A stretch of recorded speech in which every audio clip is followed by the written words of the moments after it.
Kagulat World. Ginulat na naman ni Alexandra Alex Ala ang buong Pilipinas.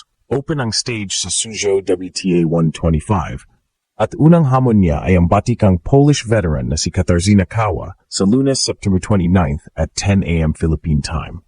Ayon sa official order of play at player list, nakalista si Ila sa main draw ng Suzhou 125 at naka-assign ang kanyang round of 32 clash sa nasabing araw. Hindi basta-basta ang kalaban. Si Kawa ay veteranong warhorse sa tour. May experience sa main draws at qualifiers ng Grand Slams at kilala sa kanyang grit at ability na magstay tough sa long rallies. Sa head-to-head nila may nakaraang encounter na bumubuo ng maliit na pattern na pwede pang maglaro. Hindi one-sided ang record, kaya asahan ang matinding palitan ng bawat punto. Ganito ang laban na pabor sa taong mapagmatsyag at matiyaga. Eksaktong katangian na nakikita natin kay Alex. Momentum check. Dumaan si Alex sa malalaking tagumpay nitong season na nagbigay sa kanya ng confidence boost.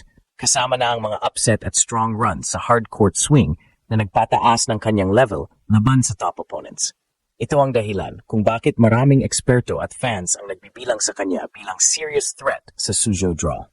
Kung gagamitin ni Alex ang kanyang agresibong lefty serve, quick takeaways at courtcraft, pwede niyang i-impose ang tempo at pilitin si Kawa na maglaro sa kanyang terms.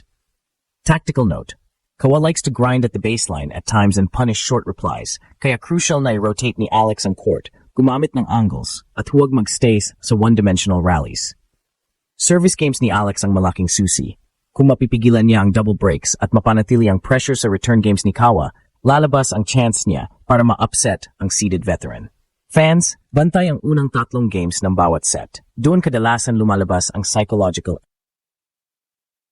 bukas ng box office run para kay Alex sa Suzhou. Pilipinas, maganda. Habang buong Poland kinababahala, buong bansa naman, nag-aabang at puno ng pag-asa. Sino ang mananalo?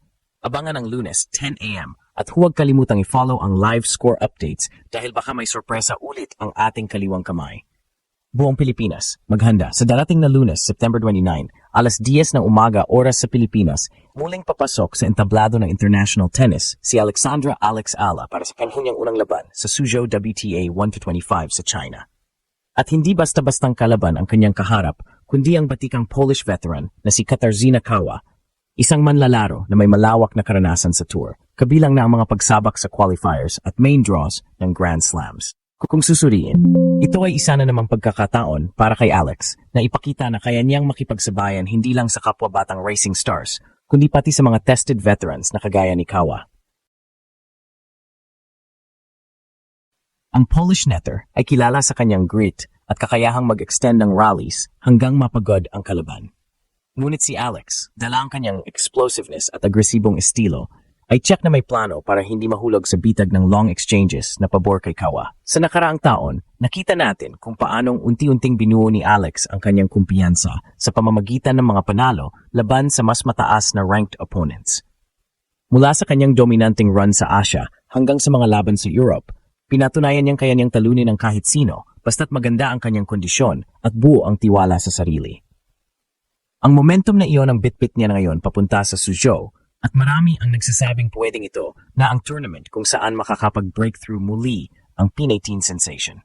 Taktikal ang laban na ito. Si Kawa, na madalas umaasa sa baseline consistency at pasensya sa bawat rally, ay susubok siguradong idikit si Alex sa mahabang palitan ng...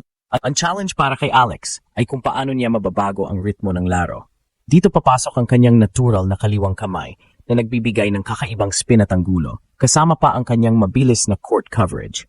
Kung magagawa niyang ikot ang court at hindi magpapaipit sa cross-court exchanges, malaking bentahe iyon laban sa mas mabagal na galaw ni Kawa.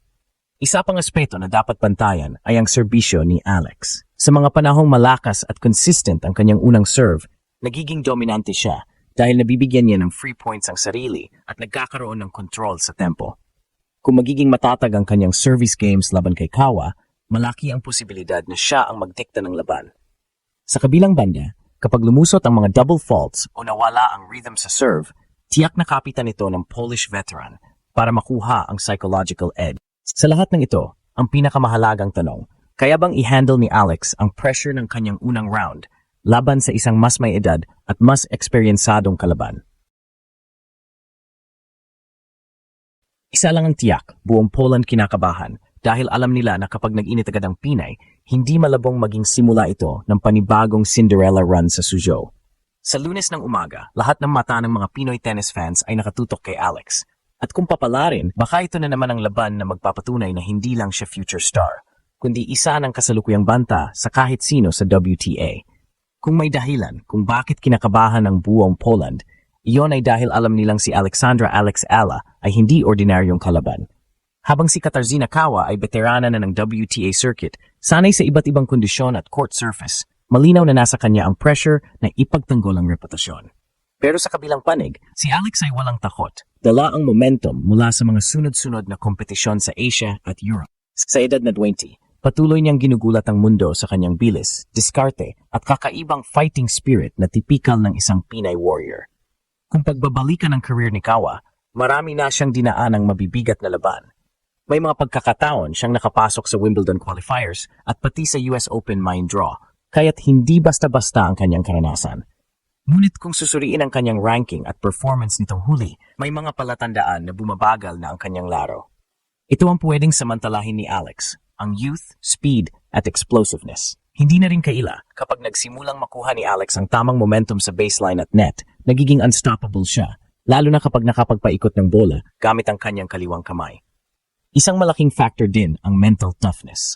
Sa tennis, hindi sapat ang lakas ng forehand o tibay ng depensa. Dito madalas bumibigay ang mas batang manlalaro kapag kaharap ang veterano. Pero kay Alex, iba ang kwento.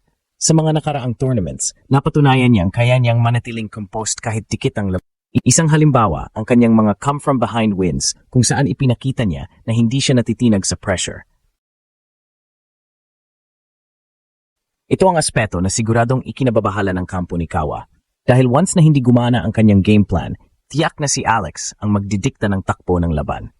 Bukod pa rito, nakikita ring lumalalim ang arsenal ni Alex. Hindi na siya umaasa lang sa forehand bombs o matitinding rallies. Natututo na rin siyang gumamit ng variety, tulad ng slices, drop shots, at biglang pag-atake sa net. Sa harap ng isang baseliner na gaya ni Kawa, malaking advantage ito. Kung makokontrol ni Alex ang short points at mapipilitang mag-adjust ang Polish player, doon posibleng lumamang ng husto ang Pinay.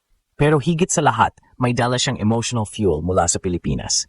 Sa bawat laban, dala niya ang suporta ng kanyang pamilya, fans, at mismong bansang uhaw sa global recognition sa tennis. Alam ito ni Kawa at alam din ng kanyang team na hindi lang raketa ang dala ni Alex, kundi ang bigat ng buong sambayan.